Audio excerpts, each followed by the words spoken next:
Welcome to Toy Business Unboxed, your gateway to the secrets of the toy industry.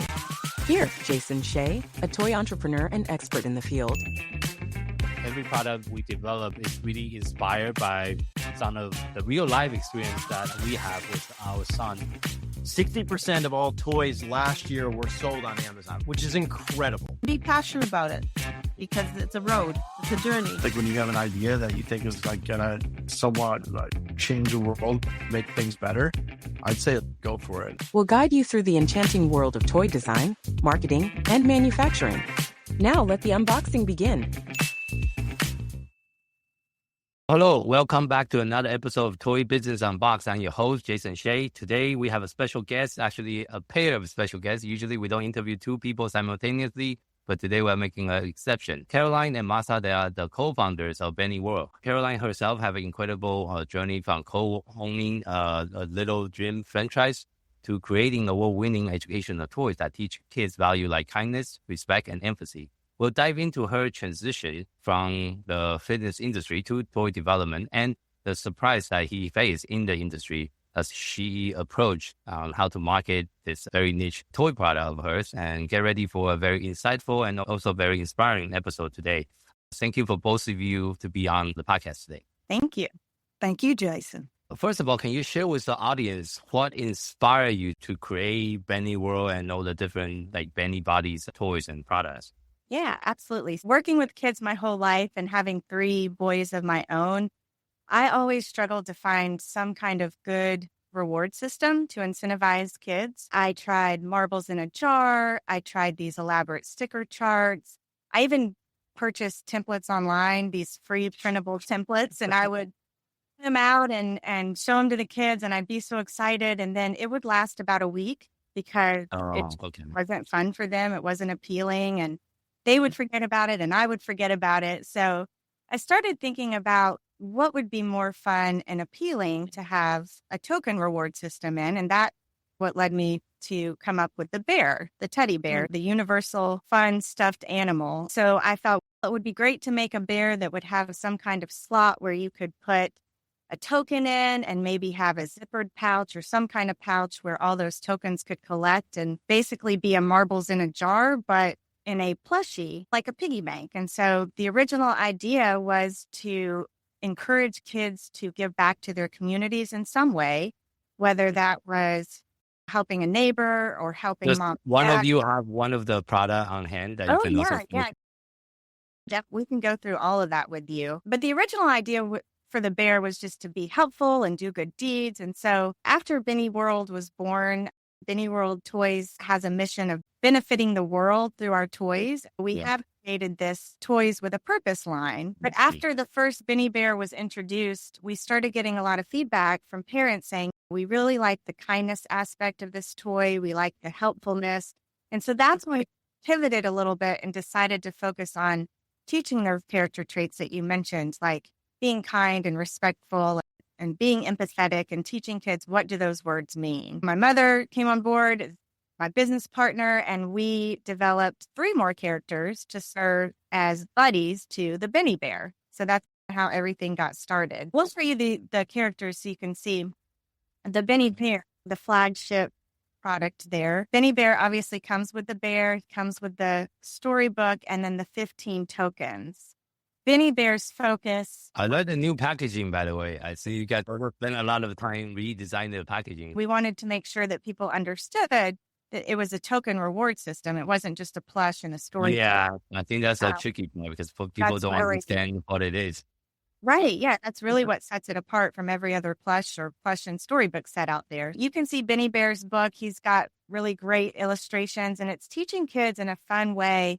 What does the word benevolence mean? What does that mean to them? And how do we understand it? And how can we practice it? And teach all about being respectful. Today, I listened to my teacher in school. So the idea is that when the child shows that trait, demonstrates something that's helpful or kind or empathetic, they earn a token, and the token goes on the top of his head here. Now, when you get to the golden token, that's something that we've introduced, that lets you know that you're getting close to those 15 tokens, and you're getting, this is basically the last token that is earned before you get then all of your tokens for reward Yeah. in the plushie. And then there's a zippered pouch where the tokens collect, and you can pull them all out and you can reuse them. And then, of course, trade them in for reward. So that's our BeneBear. He's got the additional focus of benevolence. And I'll let Martha show you some of the other ones too. Sure, Caroline, thanks. So our second one is Sparkle, the rescue dog. And Sparkle, you can see, is packaged similarly. And I'll just hold Sparkle up so that you can see him better. He has a token slot as well. So you put the slogan right in the back of his neck. And the tokens again collect in the pouch. The pouch is right back here. And then you pull the tokens out when you've used all 15. He also has the golden token concept as well, because we feel like that gives children a little bit more of an idea about how they're coming along with the tokens and earning the tokens. So with Sparkle, we use Sparkle for Pets as our book. And Sparkle for Pets tells all about pet care and what you can do to take care of your pet. And so the children are earning tokens for being kind, respectful, also showing other character traits like sharing and things like that.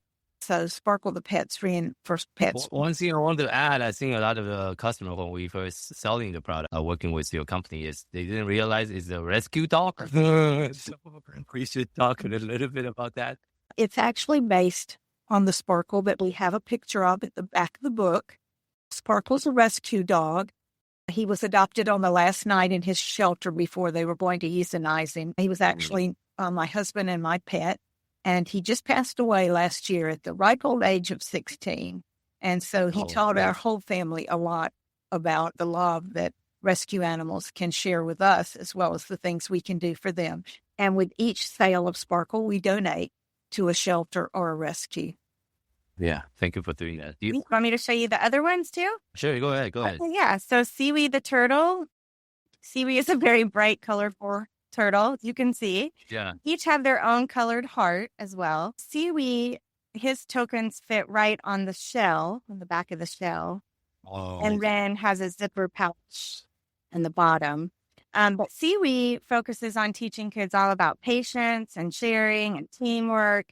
It's a great storybook that goes along with it, but also talks about ocean conservation. So we're trying to teach kids how to take care of the oceans and our beaches so that our sea turtles can thrive. And we have one more, Jason, and that is Halo the horse, our newest one.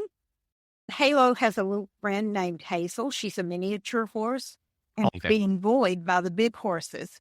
And so in our story, Halo shares with her the kinds of things that Hazel can do when she's being bullied by the big horses. And we know that horses' emotions and human emotions are very closely aligned. It's great for the children to be able to relate to the kinds of things that Halo is sharing with Hazel. So that's one of our latest ones. And we're always working on designing what's next is going to be some mini bennies. So some little animals, and that will be soon. What surprised you the most about toy industry when you first began this journey of developing your own toy product? The toy industry is really tight-knit. These are people who know each other and they've been together a long time. They've been in this industry for a long time. So I think from the beginning, we knew that making those connections was really important. Just even getting valuable feedback from people who have been in the industry for so long. But at the same time, I feel like they're very open to welcoming new companies, new products into their circles. It's actually refreshing to see, especially in the specialty toy industry, because we feel like everyone we've talked to, other manufacturers and small business owners, are really willing to help each other out. And I think that's something that's unique about the toy industry. You're not going to find that in every industry. How do you initially determine that there's a market for a toy focusing on teaching?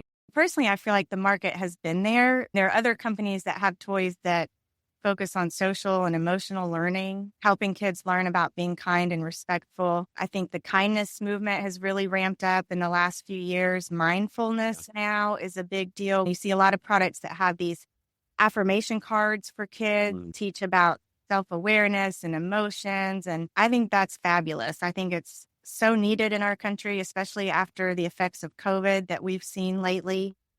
I think the thing that sets our products apart is that we've taken this token reward system and we've put it into a plushie, which is a little bit more interactive with the tokens. The plushie being that comfort toy and kids being able to constantly earn those tokens. We know kids learn by repetition. So earning those tokens and putting those tokens in really helps solidify that whole mind-body connection, if you will. So I think it all goes hand in hand. For us, we want our kids and all kids, as many kids as possible, to go out into the world and demonstrate these character traits that make us such good human beings. I know quite a few adults who could use the Bene Buddies just to make it a habit so that they don't even have to think about it. It just naturally happens. So that's my take on it. Can you walk us through the development process of your toy line, Toy with Purpose? Because I think you need to change the traditional stuffed animal and come up with a unique design that you can put a token inside and take it out, make sure everything is still look nicely together. Did you hire a designer to do that? Sure, Jason, I can do that. When we're ready to add a product to our line, we look at what consumers who are using our toys with a purpose have told us and are sharing with us. And we need to make sure that it's something that complements what we have with our BeneBear and our Sparkle the Rescue Dog and Seaweed the Turtle and Halo. And an idea or an example of that would be with Seaweed the Turtle. Seaweed reinforces the character traits, but each one of them has an additional focus. And Seaweed has ocean conservation. So we can have a double focus with each of our toys. And that's important as well. Just like Karalyne said, with BeneBear, that big word benevolence, what does that mean? Ocean conservation. How do we take care of the ocean and take care of our sea life? So once we've determined what the product's going to be, our next product, then we share our vision with our manufacturer and they create samples for us. And then we get the samples and we can refine what we want it to look like, the kinds of things that we want to consider, for example, the material, the kinds of things that go along with it. And then it goes to testing. And after testing is approved, it's ready for manufacturing. So before we know it, we've created not only the character or the toy with a purpose, but we have the book that goes along with it. We have the tokens, and we've got a new Bene Buddy. Okay, thank you for sharing that. And I think it's important for the people that's new to the industry to understand the process. It depends on the complexity of the toy that we're developing, obviously. Talking about marketing strategy, what strategy have you found that's most effective in marketing your particular type of product so far? That's where you come in. That's where I come in, okay. Okay. I think our biggest struggle, honestly, is the marketing. So just building the brand awareness. We've been told that we're creating our own space within the industry, which is a challenge at the same time. So we're always trying to find the right keywords for Google searches, getting our social media ads running more effectively, you guys helping us with the Amazon advertising and figuring out what will help the consumer understand the product and want to buy the product. Yeah. Just really trying a mix of paid and unpaid advertising. We've used influencers as well. And I think too, for us, going to the trade shows, really securing the sales reps who believe in the product, who are, they understand it, they understand our mission. That's really important to us too, so that we can get the products into the retail environment. And we try to use testimonials from different demographics, not just parents. We've got childhood therapists using these. We've got teachers, we've got grandparents, aunts, uncles, all kinds of people who are using the product. But yes, that's our biggest challenge, is to build the brand awareness. Just like you mentioned, you're almost creating a brand new subcategory of a type of product that it doesn't have any quite exist yet. So that's always a challenge when you're trying to create your own category. So what kind of feedback are you getting from the parents and the educators so far that has been using your product line? Yeah, Martha can speak to that probably. Sure. I think we're getting very positive comments. We've had childhood teachers tell us that it's something that they take into their classroom and they can use it to reinforce whatever it is that they need to be sure is happening for following directions, for example, classroom manners, those kinds of things that really Karalyne and I had not even thought about have come to light from the teachers and from obviously others who are using it as well. And that's exciting because it's a very versatile product. All of our animals are very versatile and can be used in so many different ways, Jason. So I think that's what we hear. I see. And Karalyne, can you also share how your mom, Martha, played the role in developing and creating Bene World to begin with? Yeah. She loved the concept of BeneBear right from the beginning, and she wanted to be involved. And honestly, as a child, I remember my parents, I feel like they did a great job instilling these values in me and giving me these character traits. They were great role models. We adopted many dogs. I feel like I knew this was something that could come from her heart as well. We had worked together in our family children's business that we owned. You mentioned the little gym. We'd worked together for over 20 years, so we're really used to working together. It made it a natural progression, but she brings different experience too. She has experience in the corporate world. She even helped manage a partnership with Lego for the little gym years ago. And we were both teachers. She actually had her own curriculum company where she would write curriculum for teachers, go around the country doing these workshops for teachers. So she has knowledge about certain aspects of the business that I don't have. And that's been really great. I feel like we complement each other pretty well. And we do love traveling together. So we're always up board, going to the trade shows and meeting new people. We're pretty friendly. It's been a good transition for both of us, I think. Yeah, it's definitely interesting dynamic because you met Annie, which is my sister, which is also working in my business. Family business always have a different dynamic and also trying to create a culture around it. I guess my next question is, you mentioned about you both being a teacher for many years. How did your experience as a teacher influence the design and the educational aspect of the toy that you currently are developing? Having been a teacher, both Karalyne and I had a lot of different products that we used through the years. And sometimes when I was using things that had been made, Jason, I realized that they weren't as effective in the teaching process as they could have been. It's always easy to say, oh, I wish it were, or I wish it had this or it had that. But that was truly the situation. So we've tried to take those things into consideration with the Bene Buddies. So we make them as customer friendly and as teacher friendly, as parent friendly as possible. One thing that we thought with the teaching situation is that it needs to be fun. For example, Karalyne mentioned the different behavior modifications charts that she had used with her children and how one was just like the other one and just like the other one. But these are different. The Bene Buddies are different. And so in the teaching process, the teachers can use them and tell us that kids have a lot of fun. They get excited about it. And I think that's an important aspect of it too. As you two know, my main passion is helping kids with neurodivergence and with special needs. And I know your product can also be used in therapeutic setting. Can you share how the product is currently being utilized in those kind of therapy setting? It could be occupational therapy or other type of therapy right now. Yeah. No, we can share what we've heard. I think the biggest thing to know or to recognize is that, especially for kids who need that sensory input, having the comfort toy, like I mentioned, having that plush is huge for them. Having the tokens as being something tangible that kids can use and manipulate and practice, even hand-eye coordination, putting them in the plushies and taking them out, even just working on the zipper pouch. One of the awards that we won was the Autism Live Social Skills Builder Award for preschoolers. And that was our Sparkle, the rescue dog, and Seaweed, the turtle, because they recognize it really gives kids who are on the spectrum a chance to participate in the ABA, the Applied. And other kids. Because the therapist gives the child a goal to work toward. And in this case, it would be some kind of behavior modification that they're working on. And when the child accomplishes that goal and shows that behavior or that skill or that character trait or that habit, whatever they're working on, then obviously they get to earn that reward and all of those tokens. There are some adults that could use these for sure. I do need some behavior modification sometimes myself. I have some bad habits. And we've even heard from a couple of speech therapists that were like, oh, this has saved my therapy sessions. You know, it's fun to hear how they're being used in different ways like that.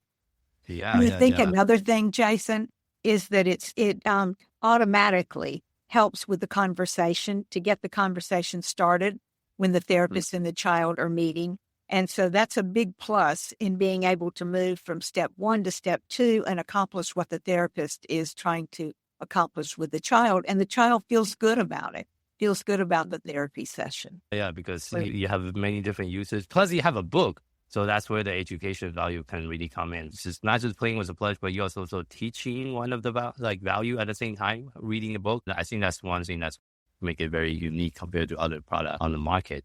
So as well, wrapping up today's interview, usually the final question I ask every single guest is this. If you had to just share one piece of advice with someone that's getting started in the toy industry, what would that be?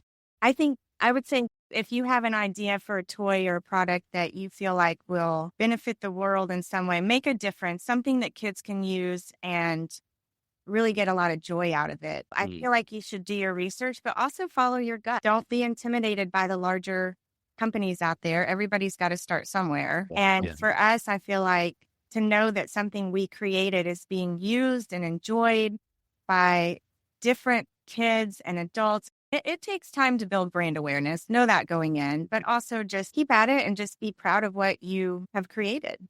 And don't be afraid to make mistakes. Hopefully they won't be ones that are real costly, but you will make those mistakes. And so you can look at them as a way to springboard the strengthening of your business acumen so that you minimize the opportunity to have those mistakes recur.